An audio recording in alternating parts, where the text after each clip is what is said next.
तो हम लोगों ने यहाँ पर मांग की है और विशेष रूप से मैं कहना चाहूँगा कि जितना जो यहाँ के अधिकारी हैं उनकी लापरवाही इसमें उजागर हुई है और विशेष रूप से Make no compromise in your child's education. Join the #1 school in Ajmer, Delhi World Public School. Admission open. Pre-nursery to class 9.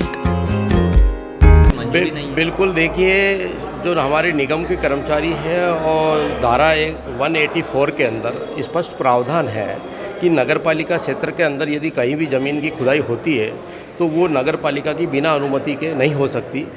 तो जब नगर पालिका अधिनियम 2009 की धारा 184 ये कहती है, इसके बावजूद पूरा शहर खुदा हुआ पड़ा है।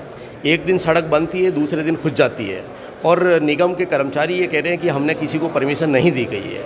और निगम के भी बहुत सी जगह रोड खुदे हैं, चाहे PWD हो चाहे AD हो, लेकिन जब निगम सीमा के अंदर कोई रोड खुदता है तो वास्तव में पब्लिक के प्रति हम रेस्पॉन्सिबल है। ये शहरी सरकार है, हम शहर की जनता के चुने हुए प्रतिनिधि है और हमारा जो सदन है नगर निगम, वो शहर की जनता के प्रति जवाबदेही है। तो आखिर इसका जवाबदार कौन होगा?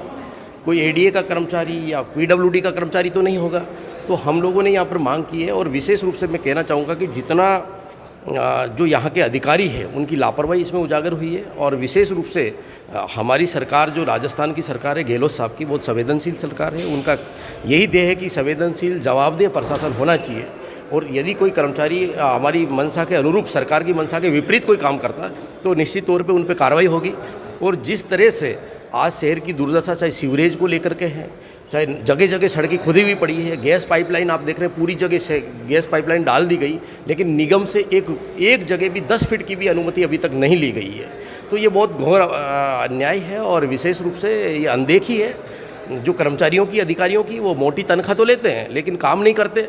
मैं तो निगम की महापौर महोदया से, हमारी जो सदन की अध्यक्षा है, उनसे भी निवेदन करूँगा कि इन पर नकेल कसे और जब तक अधिकारी कर्मचारी चुस्त दुरुस्त नहीं होंगे इस निगम में, चाहे बोर्ड चेंज हो जाए, चाहे नए पार्षद आ जाए, लेकिन जब तक कार्यशैली चेंज नहीं होगी इसका शहर का विकास कैसे होगा? आखिर जो शहर की जनता है उनकी हितों की सुरक्षा करना हम सबका दायित्व है और हम इसीलिए यहाँ पर बन के चुन करके आए हैं कि शहर की जनता की समस्याओं का निराकरण करें। आज शहर की जनता पिछले 20 सालों से जो सीवरेज की बीमारी है, एक नासूर बनती जा रही है और सीवरेज अभी तक दुरुस्त नहीं हुआ है। चाहे लाइट व्यवस्था की बात ले लीजिए, जब पिछली बार वसुंधरा जी का शासन था तब UDS सेक्रेटरी थे मंजीत सिंह जी, उन्होंने एक MOU किया था जिसमें आज तक कोई नई लाइट ही नहीं लगा पा रहा है। पार्षद बन गए और पार्षदों को रोशनी की जो व्यवस्था है, निगम का मूलभूत कार्य है, एक भी लाइट नहीं लगाने का प्रावधान नहीं है।